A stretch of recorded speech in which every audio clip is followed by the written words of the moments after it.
to another Prison Yard Rules episode of We Only Look Thin. I am Katherine Weigel. I am one of your hosts. I'm a Tiny Habit certified coach, a Thrive Global certified coach. I've lost over 100 pounds. And with me today is my companion. I don't know. That didn't go as I had hoped it would. I was going to say something else, but I couldn't remember what it was, so companion came out. Yeah, no, that's good. It works. My partner.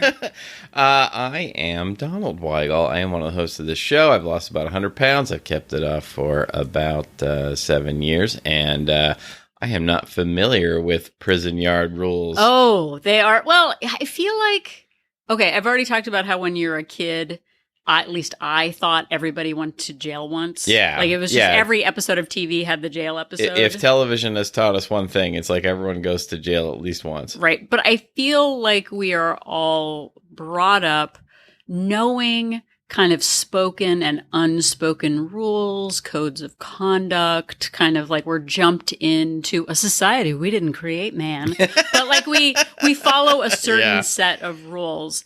And it's half for self-preservation because we don't want to get like shivved somewhere, whether it be a prison yard or a schoolyard. Mm-hmm. Okay, so there are, and I'll just expand it for those who have not yet been to prison. Your story has yet to unfold completely. How many people got shivved in your schoolyard, by the way? I don't know. Well, anyway, okay, so not many. Not me. I was slow, but I wasn't that slow. Yeah. Okay, but there are certain codes that society has taken on. Whether there are hallowed documents. I don't know if a document is hallowed. Yeah, sure. Why not? Okay. Yeah, let's just say they are. Okay, so we're all familiar at least with the 10 Commandments. These are like codes to live by. Right. The Magna Carta. The cider house rules. There are so many things. Right. And then there's like prison rules. Right. But I think as kids, the first kind of code that we come up with are really the schoolyard code of conduct, the schoolyard rules. Right. Such as and including double dog dare. Oh, yeah. If you were double dog dared, like you could not get out of that. Like it was just a rule that you could, like you would probably have been shivved if you didn't go with the double dog dare. There definitely would have been multiple shivings. Right. And then there's the like you call shotgun, which is like the person who sits in the front passenger seat. Right. Because when we were in first grade, you could sit in the front seat without a seatbelt while you were smoking a cigarette and it was fine. It's so true. Like, kids just hanging out the back of pickup trucks. And I also think that the calling shotgun applies to adults too, by the way. I think people still honor that. If you invoke shotgun, people still honor that. It is a binding contract. Yeah. Then there's also the no takesy backsies. No takesy backsies. No takesy backsies. Yeah, that's the first one that everybody. came to my mind. Yeah. And then the worst one, which is like the sickest burn in all of Burndenshire, is proclaiming opposite day. Oh, yeah. What was worse than someone be like, oh, you look really awesome today. Also, it is opposite day.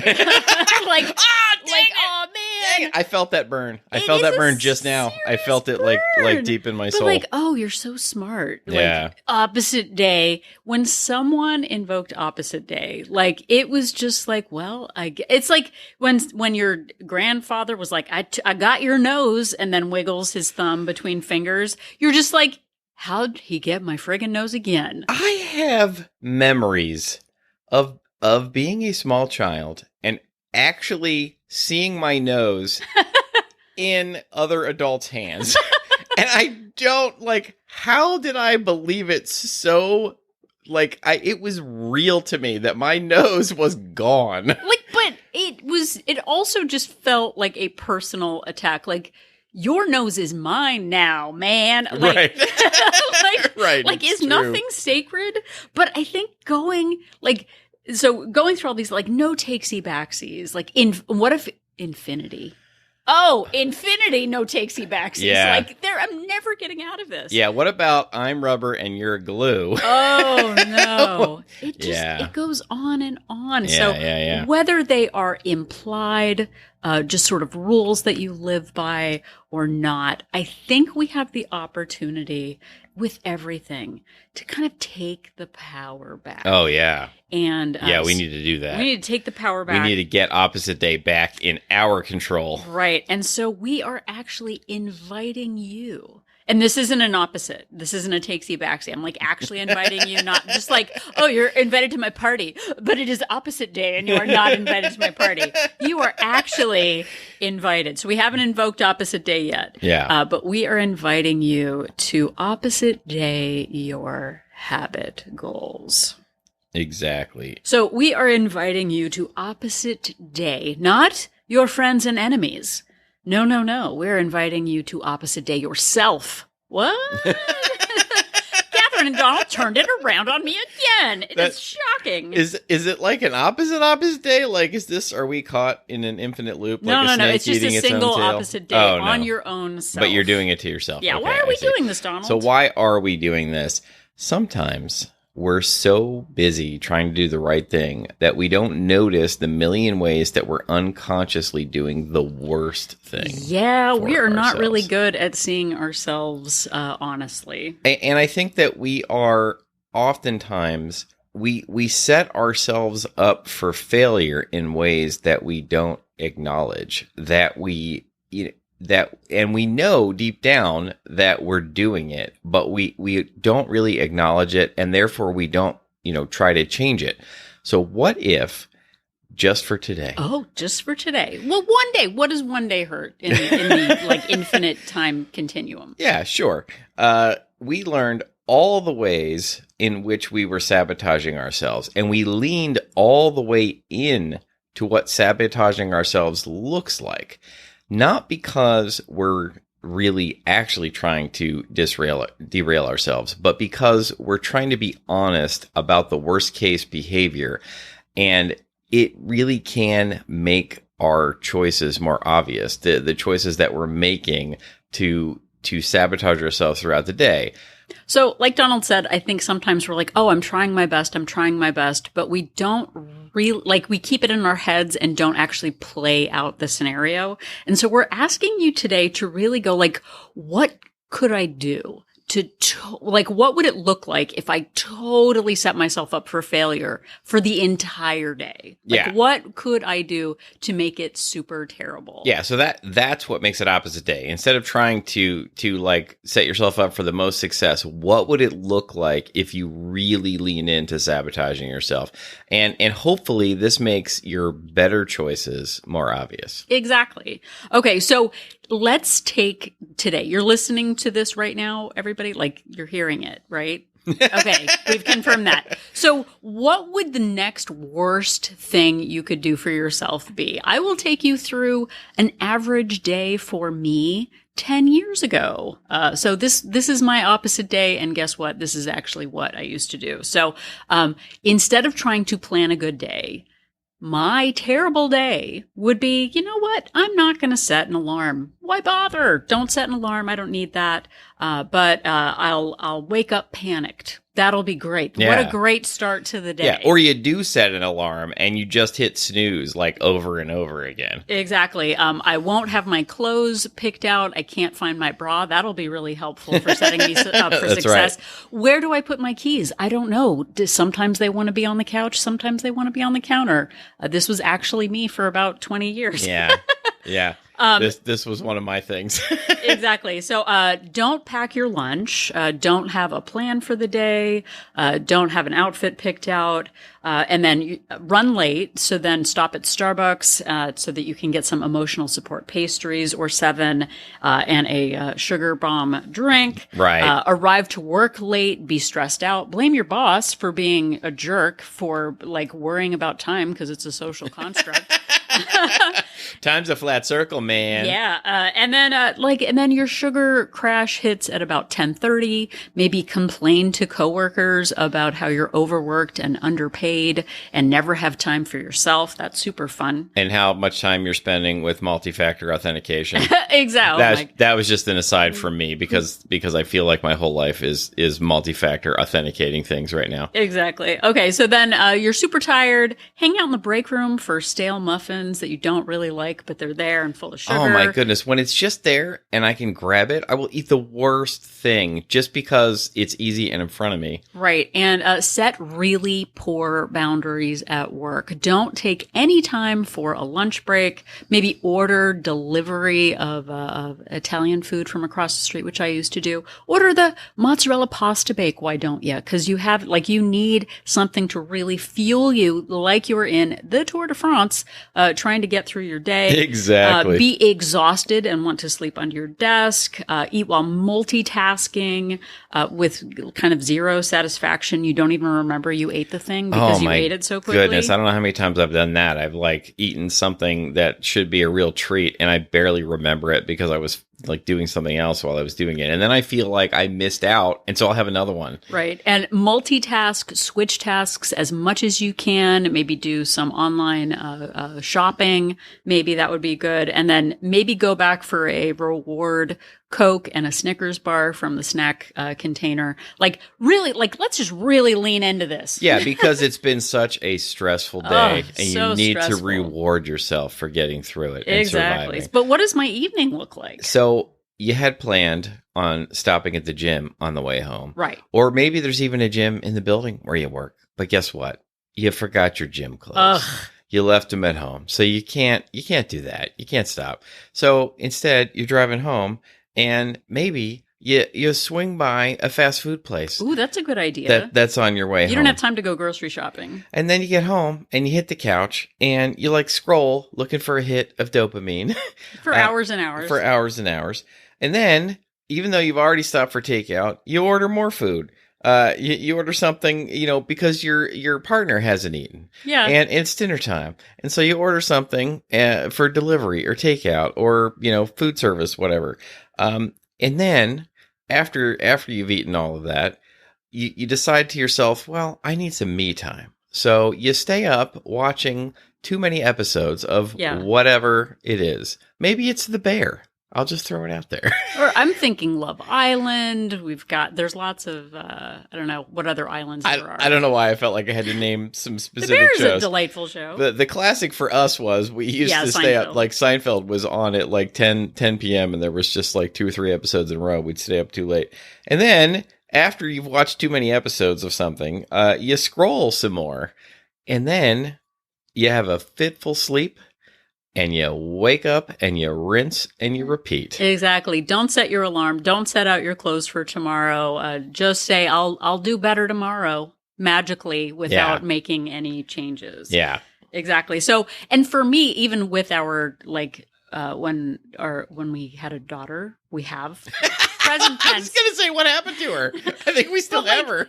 Again, that lack of prep is like eating her food scraps because I don't have time to make my own things. Yeah. Anyway, it was not good. No prep. And then we have like the typical weekend day. Again, stay up really late on Friday night because I deserve to relax, maybe have a couple of cocktails. I don't sleep well. I wake up feeling groggy. I start doing chores, but I'm like hungry and cranky. So I grab like a Cliff Bar maybe.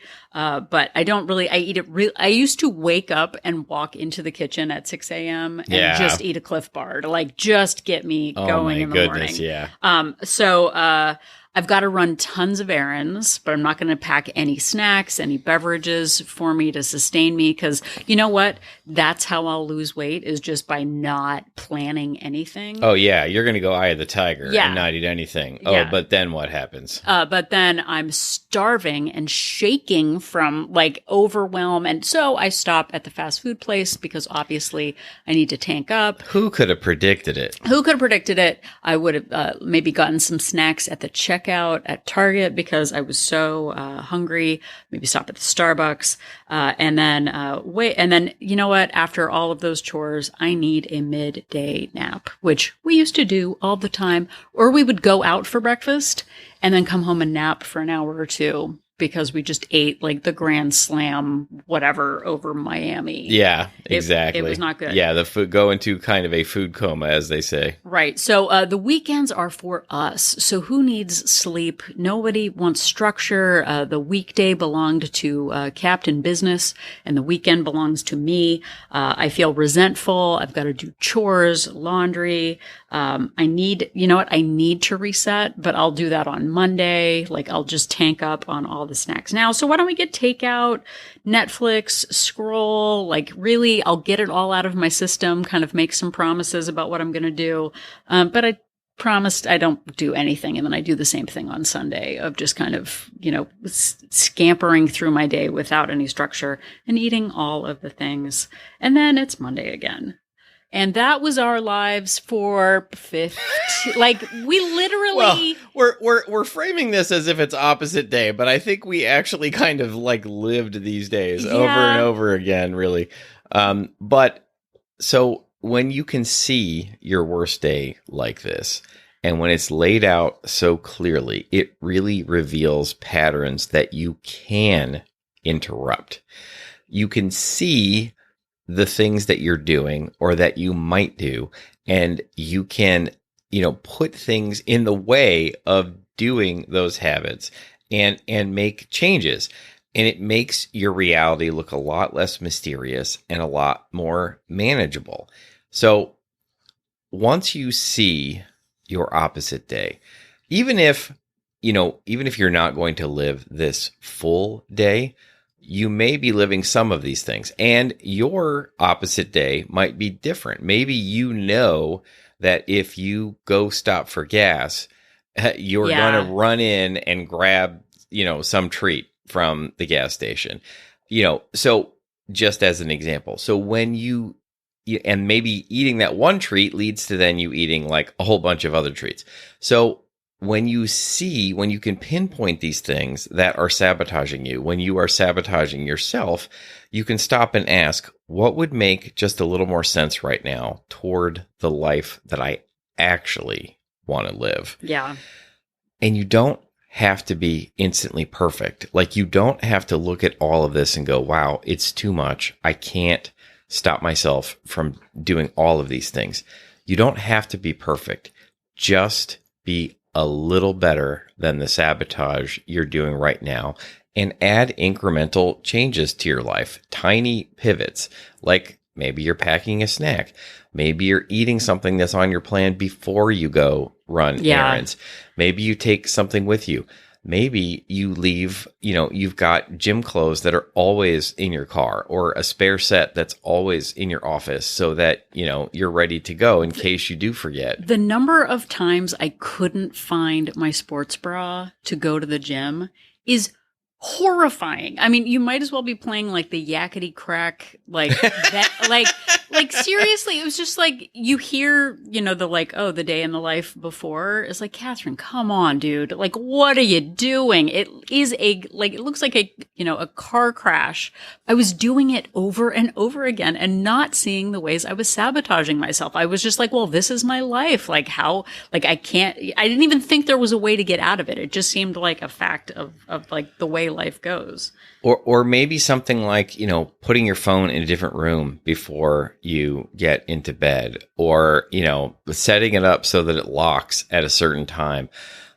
Little things like this can really interrupt the spiral that you're in and push you towards, just in that last example, push you towards getting that good night's sleep. And let me tell you, I cannot overstate how wonderful getting a good night's sleep is, and how important it is to setting yourself up for the rest of the day. Sorry, this wasn't meant to be a sleep lecture, but just that one little thing of actually going to bed at a reasonable hour and getting a good night's sleep can set you up for a whole day of the way you actually want to live the day, rather than, immediately starting into this opposite day. Right. And I think, as we're doing this, it seems cartoonish, but when we sort of do a caricature of a terrible day, it kind of helps us see those like big flaws that we're just walking into over and over again. So as we're going through this, as you're going through your day, maybe you're doing like okay on your habits, but you struggle in the afternoon or you struggle when you've got people in town.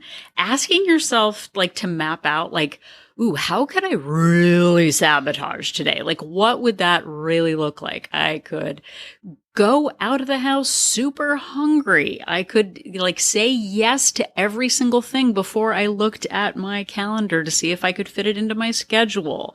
I would like set myself up for failure by driving past the fast food place, by not making, not having easy go-to snacks, by eating off of my kid's plate, by like, bringing home the foods that are going to, that are so hyper palatable that you won't be able to stop yourself from eating the whole bag. Yeah, like, go to Costco really hungry. Yeah. Like, buy bulk snacks. Yeah, that's a great idea. Oh my gosh. Anyway, okay, here we go. So again, I'm going to challenge you to map out your own opposite day. Like seriously, write it down or say it out loud of like, what's the worst thing I could do next? Like, and then when you actually look at it, you're like, okay, buddy, how could you pull that back a little bit and maybe set yourself up for not perfection, but just a little bit better? And then like do that again for the weekends. Like, okay, how could I really, really make this next weekend terrible? I can run myself into the ground, overcommit myself, never take breaks, don't pre-pack snacks, like have zero structure, have no limits on the food that I eat. Like when we go that big, we can go like, okay, what would a reasonable person do? And sometimes it's easier when you're not thinking of yourself. Like going back to the examples we gave of like, Catherine, come on, like set your bra out, buddy. Like, come on, like maybe put your keys on a hook in the back of the door. Could you do that, buddy? Maybe put them in the same place every night so that you know where they are. Well, would it be weird to do that, my guy? Like, yeah. Maybe like, exactly. Hey, child, like I'm a rabid dog. But like Donald would suggest those things like, hey buddy, why don't you get a hook? I'm like, do you know me? Like what? Anyway, okay. So you're not bad and you're not broken, but you're just a little too good at taking care of everyone else but yourself. And we can rewire that one opposite day at a time. Yeah. Ask yourself, and again, it's cartoonish, but go like, what's the absolute worst thing I could do right now? And then dial it back a little bit. Okay, now that we know the ridiculously sarcastic, over-the-top version, what would be just a little bit better than that? Like, what if we didn't get all of the things, we just got one thing? What if instead of doom scrolling for 3 hours, we were able to cut that back a little bit? Opposite day can show us what not to do. It's sort of like, okay, if that's a terrible day, what can we do that would be the opposite of that? So we can see clearly what serves us instead of what leads us down that terrible path again. Yes, indeed. So like Donald said earlier, what could you do to kind of pivot and kind of take back a little bit more control of your day? What could you do in small, tiny steps that would get you closer to the person that you say you want to be, instead of leaning hard into that past version of yourself that just set yourself up for failure over and over again? We're not talking about perfection. We're not talking about optimizing every single moment, but what can we do to standardize some of our day so that we're not living into chaos? It now, like all these years later, it is hard for me to imagine that person from 10 years ago who just kept walking into disaster after disaster and not reflecting on it, and being in a position now where I can like kind of joke about it. Things still happen. We still make choices that might not serve us perfectly. But when we go out on a limb and really lean into this dramatic, dramatization. Yeah. Of like, dramatic dramatization. A dramatic dramatization. Yeah. Oh, but that's double the drama. So drama. But lean into it and ask yourself, how can you step back from that and just make it a little bit less dramatic? Because honestly, we were so self-involved with our drama that it was really hard to get out of it. And guess what? The only reward we got for it is diabetes. Oh my goodness. And exhaustion. Let me tell you, it's not much of a reward. It's not it's not what it's made out to be, everybody. Yeah. The movies and TV make it seem so glamorous, but let me tell you, it's not so good. Right. So take a moment. Get a little freaky, everybody. How could you make today super terrible? Lean into it and then ask yourself how you can pull it back a little bit. Let us know how that goes for you. How can you take back a little bit of your day to make it the opposite of opposite day? Because if we can do it, you can do it too. Yes, indeed. And thank you so much for, still, it's not opposite day as I say this. Thank you so much for listening. We are truly grateful that you've taken some time out of your day to spend it with us. And we have nearly 400 more episodes available out in the world. The most recent 300 are on all of the major podcast platforms, wherever you found this one. And you can go back all the way to the first episode on YouTube or on our website at weonlylookthin.com. Yep, and if you are at weonlylookthin.com, you can click on that link for Join Our Support Group to find out more about Wolt Place. We Only Look Thin Place is our Facebook-based accountability group for women. We are a place for support and accountability and just sort of honest reflection on habits with no judgment. We also do weekly Zoom meetings, which sometimes I do presentations. Other times we just have informal chats to really kind of, have a safe place to dive into what's going well, where we're struggling, with a community of women that understand what you are going through too. We have 2 subscription options, a monthly subscription with a 3-day complimentary trial and a 3-month subscription with a 7-day complimentary trial to see if Wolt Place is right for you. So please go check that out. And you can also check us out on social media. We are at We Only Look Thin on Facebook and Instagram. Or if you would like to reach out to us via email, you can do that as well. If you have an episode suggestion, we've turned a lot of listener questions into episodes of the show. We did one. I think it was just last week. Was too close for comfort? It was. Yeah. Based on a listener email or prompted from a listener email. If you have some success with, working out your opposite day, and we would like to hear about that as well. Or even if it doesn't work for you, we'd like to hear about that. If you have some suggestions for us, if you just want to say hi and give us a compliment or a shout out, you can do all of those things to weonlylookthin@gmail.com. Yep, and I am going to jump onto the schoolyard challenge, and I am going to double dog dare you to head to Apple Podcasts and leave us a rating and a review. Not only does it let us know that what we're doing after almost 400 episodes is making a difference in your life, but it also helps other people find our podcast. So isn't there something... Oh, triple dog. Ha! I just leveled up, everybody. Triple dog dare you. Infinity. So do it. I got to be honest, I never heard of a triple dog dare until I saw A Christmas Story. Really? You didn't know? When I was growing up, you were too poor for triple. There was a double dog dare, and I don't remember anyone ever calling triple dog dare until I saw A Christmas Story. Oh man, that's some high level daring. No, you can't. I don't even know. I think the governor gets called in on a triple. You've got to have dare. 2 keys to turn. Exactly. Yeah, holding the codes in the president's football. Anyway, if you could also tell somebody about the show, that would really help us out. Word of mouth really does help the show grow. So if you know somebody who might get something out of it, if you are in an internet group, such as a Discord server or a subreddit or a Facebook group, and it makes sense to give us a shout out, we would really be grateful because it really does help the show grow. Yep.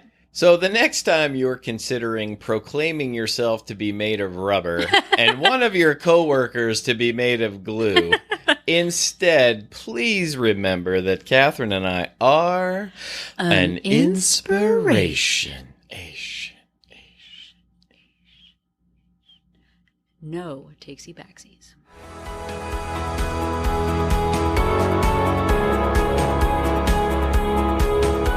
The information that you hear on this podcast is for informational purposes only. The hosts are not medical professionals. You should always consult with your doctor, nurse, or other certified health professional before beginning any diet or fitness program.